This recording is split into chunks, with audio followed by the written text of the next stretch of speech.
let's take a closer look at how you can work with your labour and how those around you can support you during labour.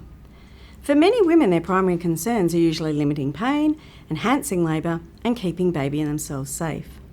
Let's look at the first concern of limiting pain.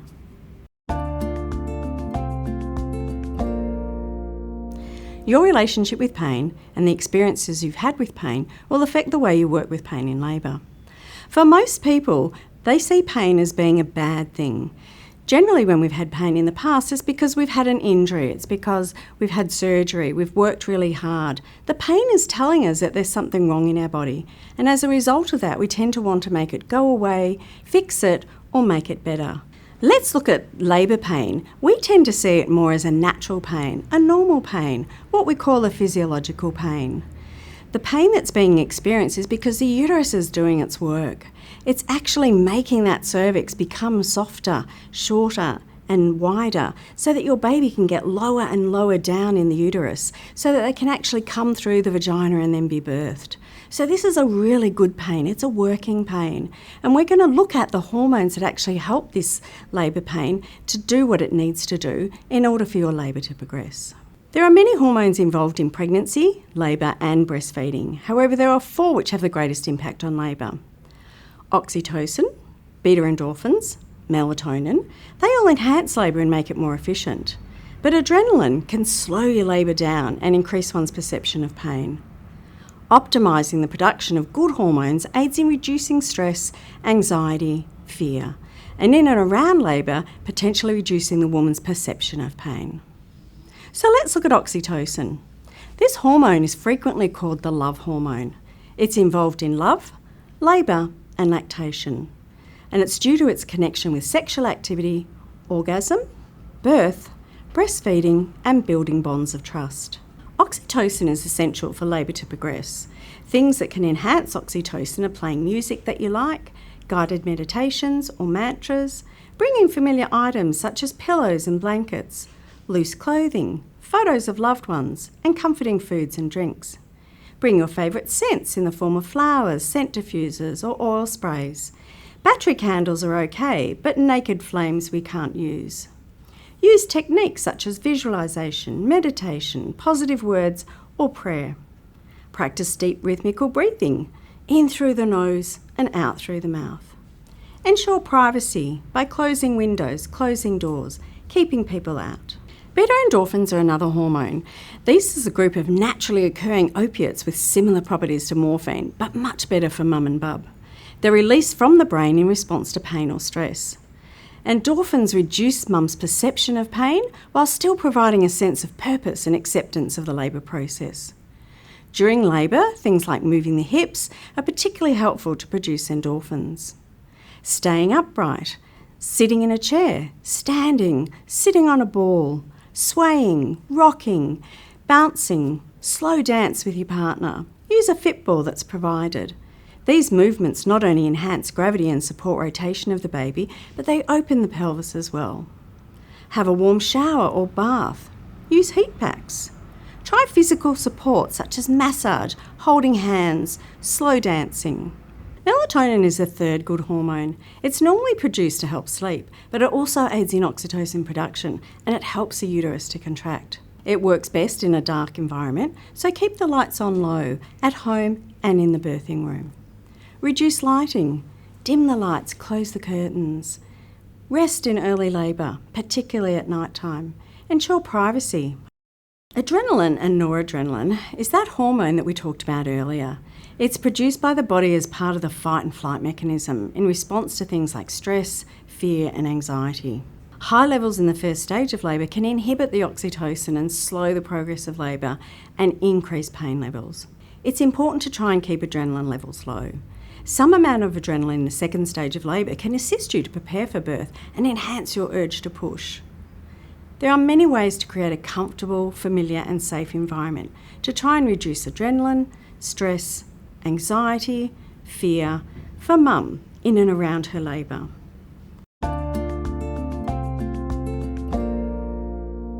Hi, I'm Anna. I'm a midwife and childbirth educator for the Royal Women's Hospital. According to research, women with continuous effective support in labour and birth are 50% more likely to have a vaginal birth, have less use of medical pain relief, and describe a more positive experience. Birth partners and support people are crucial in creating and maintaining a positive space during labour.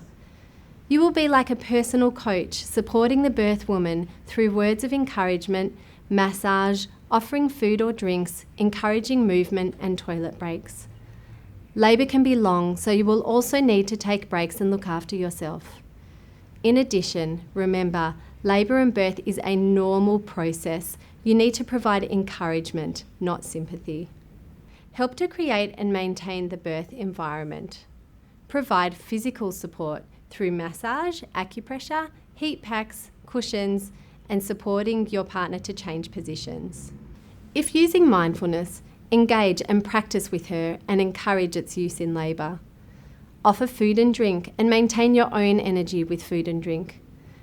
Understand labour, the process, pain and sounds of labour. Advocate for her birth plan and choices. Wear comfortable clothing and bring a change of clothes for yourself. It is possible you'll get wet in the shower or bath. And practice self-care. Consider what you need to be the best support person.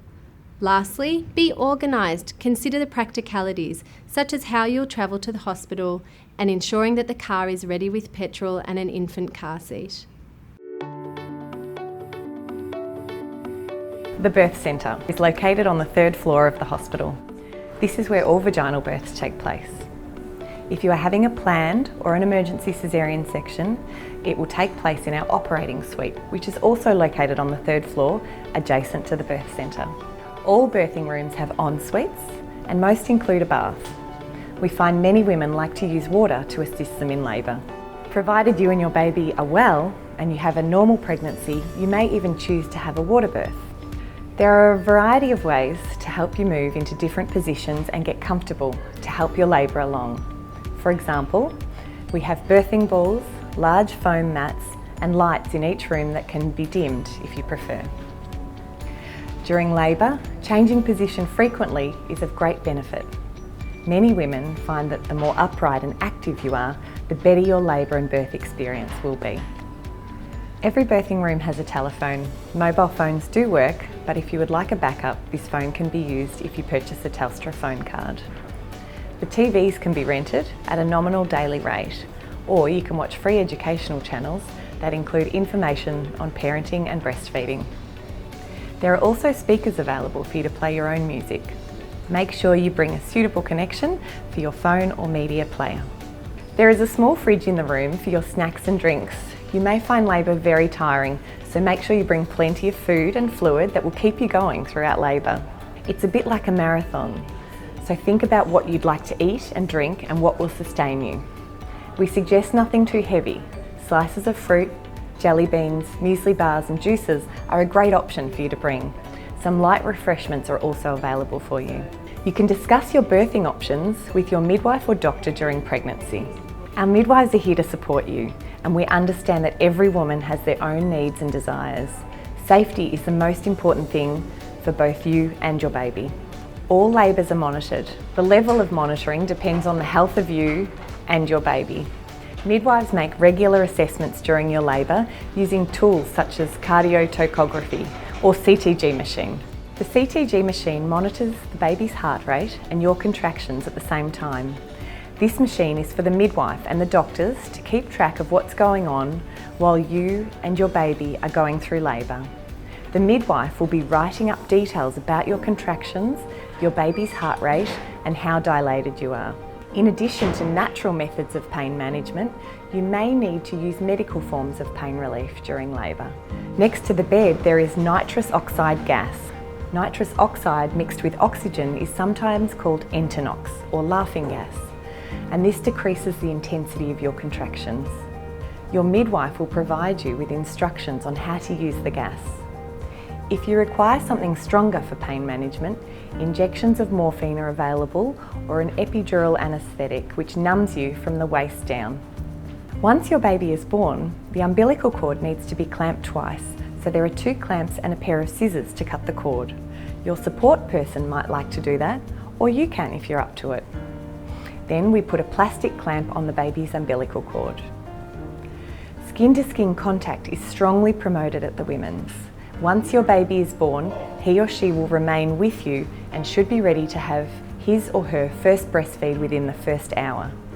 Most babies will be fine, but if your baby is preterm or unwell at birth, the resuscitator is there, ready to support your baby. We will always have a paediatrician available in the hospital should any issues arise. In some cases, your baby might need extra care. They may be taken to our neonatal intensive care unit, or NICU, which is on level 4 of the hospital. This is where specialist equipment and staff will look after your baby. We estimate that most women stay in the birthing room for about 1 to 3 hours after the baby is born, before moving to the postnatal ward or being discharged to go home. If you have any questions on the birthing suite, ask our staff at your next pregnancy clinic appointment.